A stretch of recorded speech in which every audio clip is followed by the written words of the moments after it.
मैं PA Meena, associate professor in history, Rajesh Pilot, राजकीय महाविद्यालय लालसोट।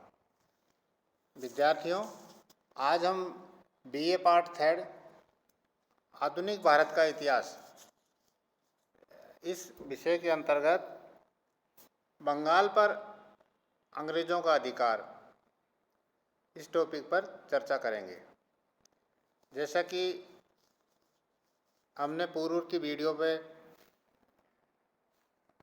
अंग्रेजों मराठा संघर्ष, आंग्ल मैसूर संघर्ष इसके बारे में चर्चा की थी। आज हम बंगाल पर अंग्रेजों के अधिकार विषय पर चर्चा करेंगे। बंगाल, बिहार और उड़ीसा में अलीवर्दी खान ने अपना स्वतंत्र शासन स्थापित किया था। वह साहसी और कूटनीतिज्ञ था।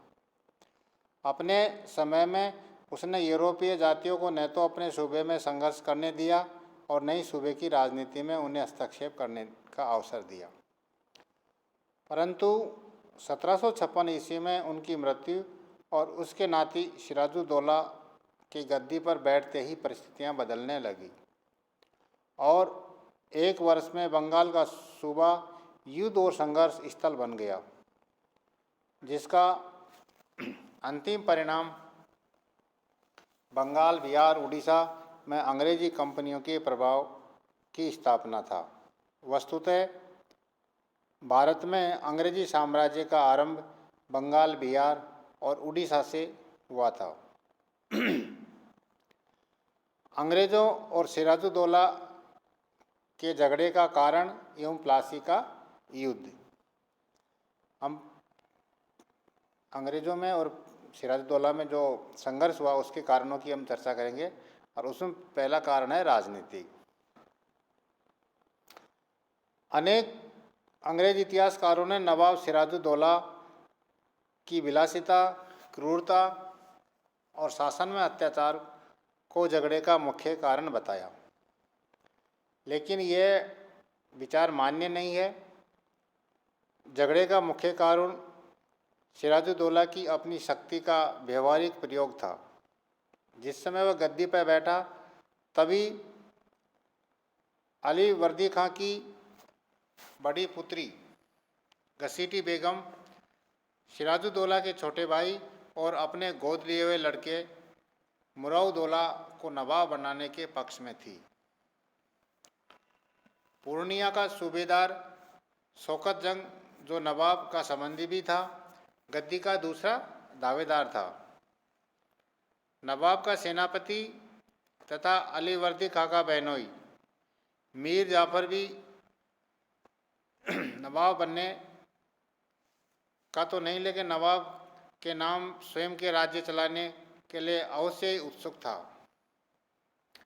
कुछ ऐसी घटनाएं घटित हुई जिससे सिराजुद्दौला ने यह अनुभव किया कि अंग्रेज न केवल उनकी आज्ञा को मानने से इनकार करते हैं, बल्कि उनके शत्रु तथा गद्दी के जो दावेदार है उनकी भी वो सहायता करते हैं। इस कारण नवाब होने के नाते उसने अंग्रेजों की शक्ति को दुर्बल करने का प्रयत्न किया। दूसरी ओर अंग्रेजों ने नवाब के विरुद्ध चल रहे षड्यंत्रों में भाग लेकर बंगाल में अंग्रेजी प्रभाव को बढ़ाने का उपयुक्त अवसर देखा। मुख्यतः यही कारण है कि नवाब और अंग्रेजों के बीच में संघर्ष का।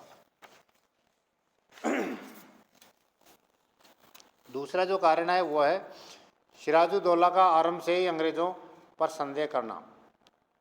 कुछ अंग्रेज इतिहासकारों के अनुसार सिराजुद्दौला आरंभ से ही अंग्रेजों पर संदेह करता था। नवाब दक्षिण में अंग्रेजों और फ्रांसीसियों की प्रगति के कारण उनके प्रति शंकालु हो गया था। उनका विचार था कि यूरोपियन बंगाल में वही कार्य करेंगे जो दक्षिण में कर रहे थे। इस कारण नवाब ने बंगालों में उनकी शक्ति को तुरंत दबाने का प्रयत्न किया। नंबर 3 पर है नवाब के प्रति अंग्रेजों का दुर्व्यवहार।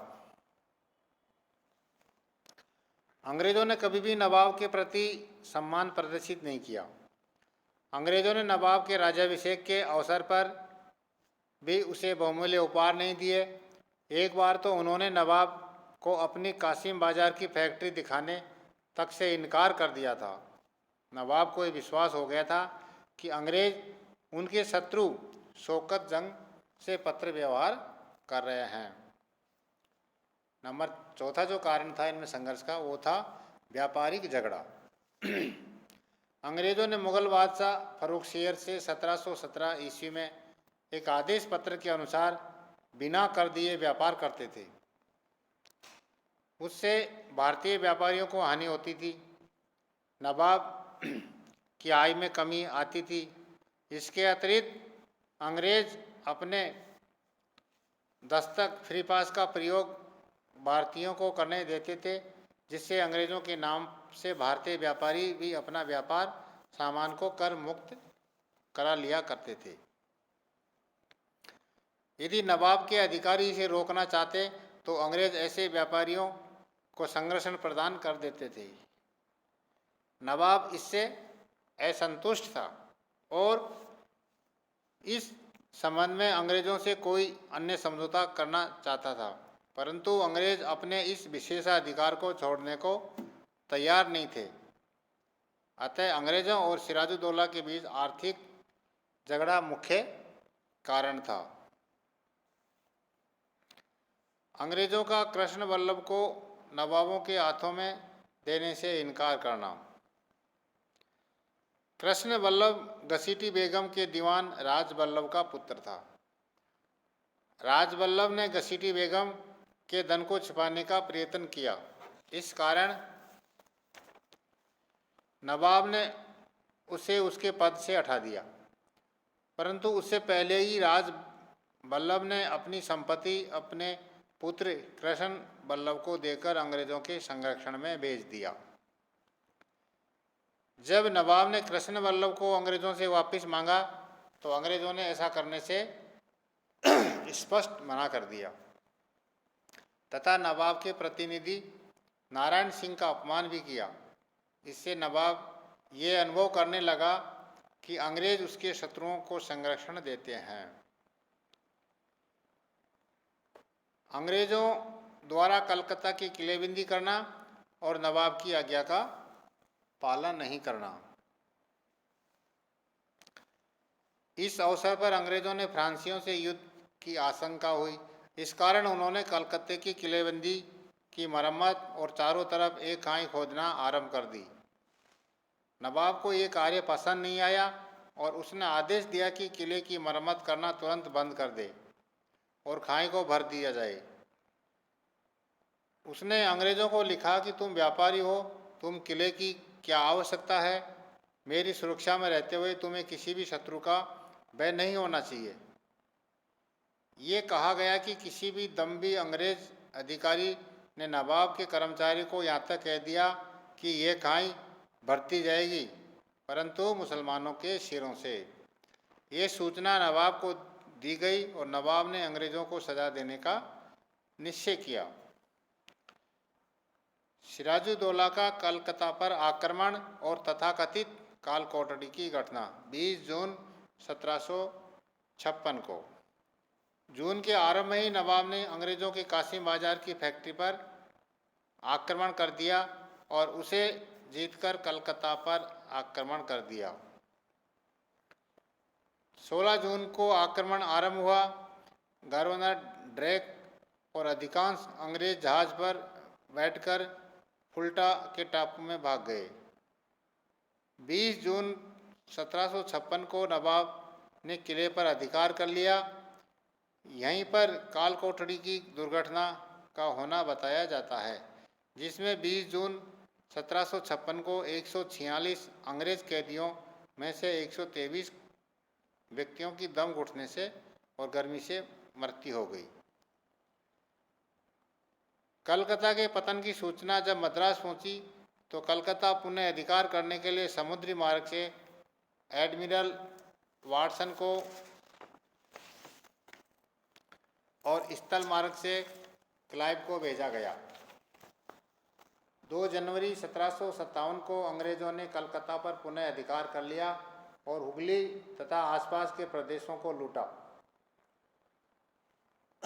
सिराजुद्दौला एक बड़ी सेना लेकर कलकत्ता की ओर गया, परंतु एक साधारण युद्ध के पश्चात उसे अंग्रेजों से संधि करनी पड़ी। फरवरी 1757 ईस्वी में अलीनगर की संधि। इस संधि की निम्नलिखित शर्तें थी। पहली थी, मुगल बादशाह द्वारा अंग्रेजों को दी हुई सभी सुविधाओं को नवाब ने स्वीकार कर लिया। नंबर 2, अंग्रेजों ने दस्तक से जो भी सामान आएगा उस पर बंगाल, बिहार और उड़ीसा की सीमा में कोई कर नहीं लिया जाएगा। नवाब कंपनी और उसके कर्मचारियों को उन सभी वस्तुओं को वापस कर देगा जिन्हें नवाब ने छीन लिया था। इसके अतिरिक्त नवाब क्षतिपूर्ति के रूप में अंग्रेजों को धन देगा। नंबर 4, अंग्रेजों को अपने सिक्के बनाने का अधिकार दे दिया। अलीनगर की संधि के परिणाम स्वरूप अंग्रेजों और नवाब के बीच सद्भावना स्थापित होना नहीं था। इस अवसर पर दोनों शक्तियां आपस में अपने अपने स्वार्थों की पूर्ति के लिए संधि को स्वीकार कर लिया और दोनों में से किसी भी इस संधि की शर्तों को पूरा करने की नहीं थी। पुनः युद्ध आरंभ होना के तत्कालिक कारण, अलीनगर की संधि की शर्तों का पूरा नहीं होना। अंग्रेज और नवाब दोनों में से कोई भी इस संधि की शर्तों को पूरा करने को तैयार नहीं था। नवाब ने क्षतिपूर्ति के रूप में जो धन अंग्रेजों को देने का वायदा किया था वो पूरा नहीं किया। इस कारण अंग्रेजों ने नवाब द्वारा युद्ध की तैयारी करने से पहले युद्ध आरंभ करना उचित समझा। अंग्रेजों द्वारा नवाब पर उसके द्वारा दिए गए आश्वासन को पूरा नहीं करने का दोषारोपण। नवाब ने अपने कुछ व्यक्तिगत पत्रों में अंग्रेजों को यह आश्वासन दिया था कि नवाब अंग्रेजों की शत्रुओं से मित्रता नहीं रखेगा। अंग्रेजों ने इस आश्वासन को भी संधि की शर्तें की भांति माना। नवाब ने इस बात को स्वीकार नहीं किया।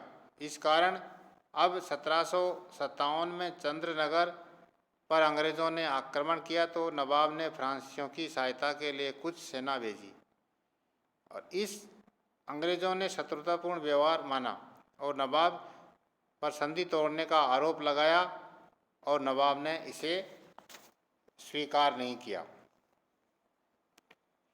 सिराजुद्दौला के विरुद्ध षड्यंत्र। अंग्रेजों ने नवाब के विरुद्ध षड्यंत्र रचे रहे थे जिसमें मीर जाफर, जगत सेठ, अमीनचंद और राय दुर्लभ को अंग्रेजों ने अपनी ओर मिला लिया।